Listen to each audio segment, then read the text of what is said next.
बकरी घास खाती है और भेड़िया बकरी खाता है, ये तो आप जानते हैं। लेकिन अगर किसी को इन तीनों को एक साथ रखते हुए एक दूसरे से बचाना हो तो? नमस्कार दोस्तों, मैं हूँ संपर्क दीदी और आप सुन रहे हैं संपर्क पॉडकास्ट। आज के एपिसोड में हम सुनेंगे कहानी घास, बकरी और भेड़िया। तो बस अपनी कल्पनाओं के सारे दरवाजे खोल दीजिए और क्रिएटिविटी की हवा आने दीजिए। एक बार की बात है, एक मल्लाह के पास घास का ढेर, एक बकरी और एक भेड़िया होता है। ध्यान से सुनिए, एक मल्लाह के पास घास का ढेर, एक बकरी और एक भेड़िया होता है। उसे इन तीनों को नदी के उस पार लेकर जाना होता है, पर नाव छोटी होने के कारण वो एक बार में किसी एक चीज को ही अपने साथ लेकर जा सकता है। अब अगर वो अपने साथ भेड़िया को ले जाता तो बकरी घास खा जाती, अगर वो घास को ले जाता तो भेड़िया बकरी खा जाता। इस तरह वह परेशान हो उठा। आखिर करें तो करें क्या? उसने कुछ देर सोचा और फिर उसके दिमाग में एक योजना आई। इसके आगे की कहानी मैं नहीं सुनाने वाली। टीचर्स, आप मुझे ये बताइए कि अगर ये कहानी आपकी कक्षा के बच्चों को पूरी करनी होती तो वे इसका क्या जवाब देते? आखिर वो इस कहानी का क्या अंत ढूंढ निकालते?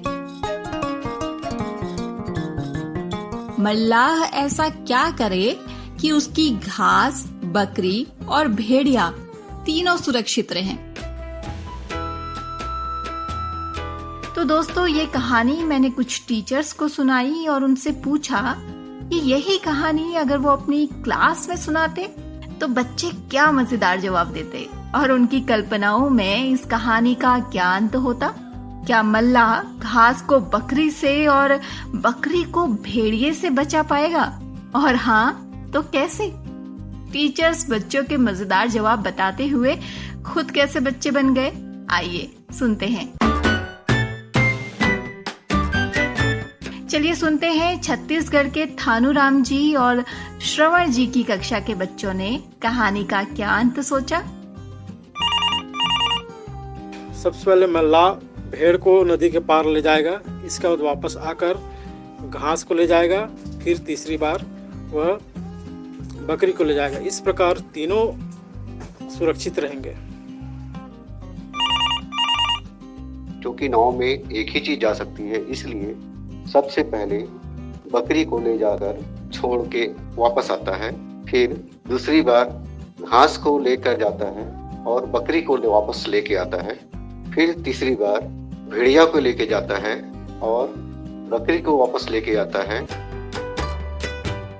अगली कॉल मैं करने जा रही हूँ हरियाणा, महिमा जी और रंजना जी के पास।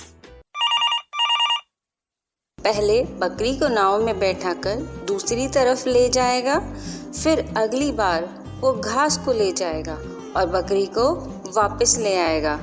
अब वो बकरी को वहीं छोड़कर भेड़िए को दूसरी तरफ ले जाएगा और तीसरी बार आकर फिर से बकरी को ले जाएगा।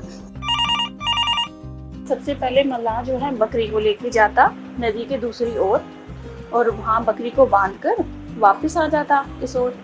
यहाँ आकर वो फिर घास के ढेर को लेके जाता और दूसरी ओर उस घास के ढेर को छोड़ देता और बकरी को दोबारा अपने साथ ले आता और बकरी को यहाँ बांधकर भेड़िए को उस ओर लेके जाता और वहाँ भेड़िए को छोड़ देता, क्योंकि भेड़िया जो है घास नहीं खाता है।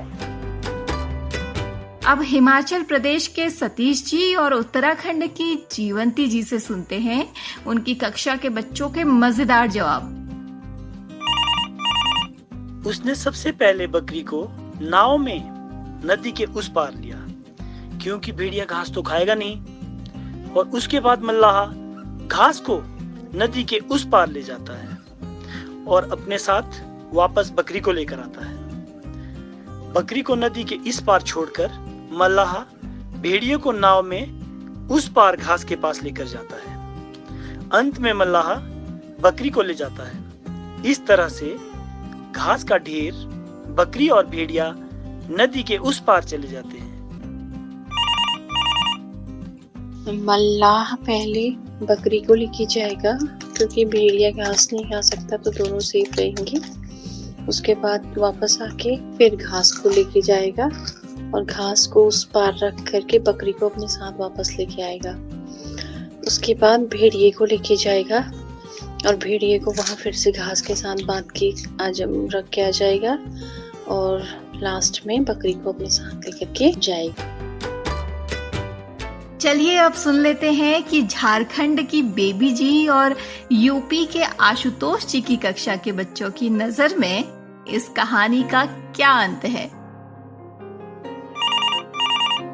मल्ला पहले बकरी को नदी पार छोड़कर आएगा, फिर वो भेड़िए को नदी पार कराएगा, लेकिन मल्ला भेड़िए एवं बकरी को एक जगह छोड़ नहीं सकता है, क्योंकि भेड़िया बकरी को खा जाएगा। इसलिए वो बकरी को वापस अपने साथ नदी के इस पार ले आएगा। फिर वो घास के ढेर को नदी पार कराएगा। फिर आखिर में मल्ला बकरी को नदी पार कराएगा। इस प्रकार मल्ला तीनों को सुरक्षित नदी के पार कराने में कामयाब हो जाएगा।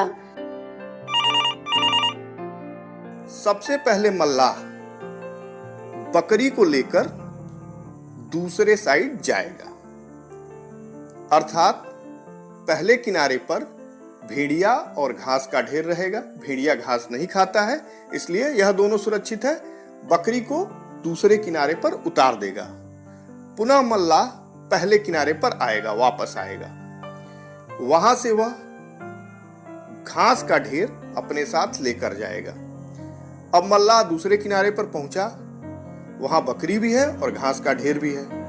अब अगर वह वापस आएगा तो बकरी घास का ढेर खा जाएगी, इसलिए वापस आते समय उसने बकरी को भी अपनी नाव में बिठा लिया और वापस आकर पुनः पहले किनारे पर बकरी को उतारकर भेड़िया को अपनी नाव में बिठा लिया। अब फिर से वह भेड़िया को लेकर दूसरे किनारे पर जाके उतार देता है। अब पहले किनारे पर बकरी है और दूसरे किनारे पर है भेड़िया, घास का ढेर और मल्लाह। मल्लाह पुनः भेड़िया और घास के ढेर को दूसरे किनारे पर छोड़कर वापस आता है पहले किनारे पर, अपनी नाव में बकरी को बिठाता है और वापस दूसरे किनारे पर चला आता है। ये तो थे कहानी के वे अंत जो बच्चों को लगते हैं। चलिए सुनते हैं अब इस कहानी का अंत क्या है। सबसे पहले मल्लाह बकरी को लेकर उस पार गया और वहां बकरी को छोड़कर वापस इस पार अकेला लौट आया। इसके बाद वो दूसरे सफर में भेड़िया को उस पार लेकर गया और वहां खड़ी बकरी को अपने साथ इस पार ले आया। इस बार उसने बकरी को वहीं बांध दिया और घास का ढेर लेकर उस पार चला गया और भेड़िया के पास उस ढेर को छोड़कर अकेला इस पार लौट आया और फिर अंतिम सफर में बकरी को अपने साथ लेकर उस पार चला गया। तो बस बकरी, घास और भेड़िया को इस तरह बड़ी सूझबूझ के साथ मल्लाह ने सुरक्षित इस पार पहुंचा दिया। तो टीचर्स, ये थी हमारी आज की कहानी। ये तो आप जानते ही हैं कि नई शिक्षा नीति यानी NEP में भी बच्चों को कहानियां सुनाई जाने की बात पर जोर डाला गया है। बच्चों को कहानी सुनाई जानी चाहिए, ये तो सब कहते हैं, लेकिन सवालों के शहंशाह इन बच्चों के लिए कहां से आएगी हर बार नई कहानी। और किसके पास है ये पिटारा? मेरे पास। जी हाँ, अब से मैं लेकर आऊंगी आपके लिए हर पॉडकास्ट में एक नई कहानी। ये पॉडकास्ट आपको कैसे लग रहे हैं मुझे जरूर बताइए। और हाँ, मुझे जरूर बताइए कि इस कहानी से आपको क्या सीख मिली।